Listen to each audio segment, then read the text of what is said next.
Ladies and gentlemen, I am here just outside of the Navy Pier in Chicago, Illinois, and I am sitting next to Jen Dively, and Jen lives just outside of this downtown area. And we're going to talk to her about her passion today because, as you know, we are cruising all 50 states and we are discussing passions with people. So, Jen, first of all, thank you for joining us here in this lovely park bench in the middle of everywhere where people are taking pictures of us outside of this camera area. The geese. Yeah, us and the geese, I think. So, thank you so much for coming. And can you tell me and everybody else, what exactly is your passion? I'd say right now, at this point in my life, it's probably what I do as a career-wise. I'm an environmental health and safety manager. I work in the coal processing, and it's called coke processing. Most people don't know what that is, but we make coke for the steel industry. But I've done safety for 20 years in all sorts of manufacturing industries and construction. Now, how is this a passion for you, and how did it start? It started completely unexpectedly. I planned to be an English major, and I got an internship when I grew up in Flint at General Motors, thinking I was going to do engineering, and they threw me into safety. And I really liked it. I really liked working with people, and I really liked the concept of helping make people's day-to-day jobs safer, and they went home with all their body parts attached and could kind of teach them something along the way. And I worked for them all through college and then fell into the job full-time and decided I wasn't going to go into teaching or whatever, and became a full-time safety person and have been doing it ever since. Did you have any hesitations or challenges moving into that? Oh yeah, being a female in this business when I started, it was a very male-dominated area. I worked in a union facility with GM and the UAW. I was the youngest. I was the only woman. There was a lot of challenges, and it's still pretty predominantly male, but it's starting to be more diversified. You know, on the show, we speak frequently about limiting beliefs. And you, it sounds like, could have said, you know, maybe this isn't for me. Maybe I shouldn't go for it because I am so young, because I am female. What did you kind of tell yourself to push forward? It was actually a benefit to me because you kind of look at yourself and say, what are my resources? How can I use them? Being young and female meant that most of these guys who were in their 50s and had kids my age wouldn't be disagreeable with me or wouldn't give me the hard time they might give someone that was a male in my position. And I mean, if you're smart enough and you want something hard enough, you can get it depending on your limitations. And it was just sort of, I liked what I did and I was going to do it. I wasn't going to let anybody tell me that because I didn't fit a mold, I wasn't going to be able to do that job. So what do you think you've learned about yourself through that process?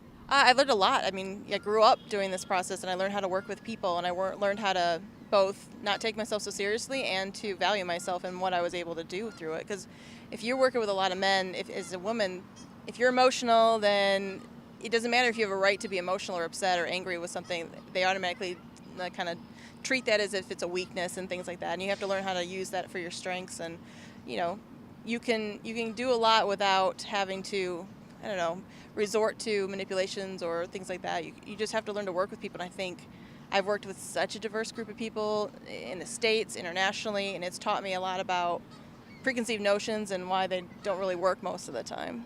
So, okay, I'm all about telling people, envision something that you want, explore what it would take, and then execute a plan. So to envision this, what would you tell people they need to see to kind of keep that stamina and that endurance and to keep those limiting beliefs at bay? I think for me it's been, having goals. I think having a set goal for what you want to do, it's really easy to get into a job and get, good at it or used to it and sit there. I've moved 14 times in the past 15 years, so I've done a lot of job changes and tried to follow my career path and realized I couldn't expect to stay in one place. I've also made education and growth, like self-teaching and growth, a big deal. I'm just finishing my master's in England right now. Through my education, and my employers have paid for it. Which I think that's part of the exploration process, right? Oh yeah, I've been able to travel all over the world thanks to my jobs and choosing wisely and knowing what I wanted, and I always wanted to go into the next job as something I haven't done before, a new challenge, something new for my resume, new diversification. And I think that's part of it. If you stay stagnant, you start to lose your ability to focus and get your goals.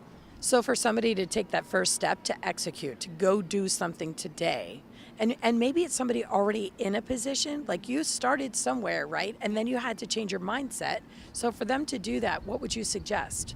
You have to do a little bit of research about what you want and is it really the right place for you to go? Because a lot of times, everybody wants to be president of the United States, but do we really all have the skill set to do it? Probably not.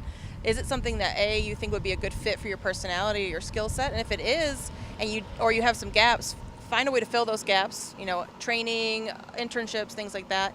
But then you have to just make the effort, either, make the connections with people. And a lot of times it's just taking the jump to get out of what's comfortable. You have to be a little fearless. Can you tell us before we go, what was one of the most difficult experiences that you had to say, okay, regroup, Jen, keep pushing forward? Do you have a memory of that? Yeah, I think when I was working with one of the companies, I had one of my coworkers physically assault me at work. And I kind of had to stop and say, first of all, having anyone physically assault you anytime is a little bit overwhelming, but say, okay, this is not the job, this is not me, this is the one person, the one individual, and had to stay, because I was at the point where it's like, do I want to stay in this kind of business? And so, I'm not going to let this one bad experience color what I can do in the future and what I've already done to date. So, you just have to have confidence in yourself and the people around you and a good support system. So final thoughts. How can you motivate people today? I think that humor is a good motivator. I think positivity, a good sense of sarcasm and a sense of realism always helps. And just really encouraging people. I think a lot of people here don't or you can't all the time. And I mentor a lot of people, especially women in my industry, and tell them don't let the limitations stop you. If you have something you really want to do, you can get there. You just have to be willing to work for it.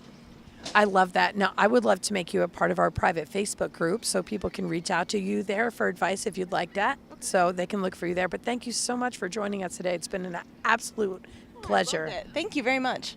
Nice to meet you, ladies. And I talk to you, and I talk to you, and I talk to you, and I talk to you. And we love, and we hate, and we demonstrate. We try to relate. This is my breakthrough. Whoa. Said now, this my breakthrough. Whoa. Oh man, this my breakthrough. Whoa.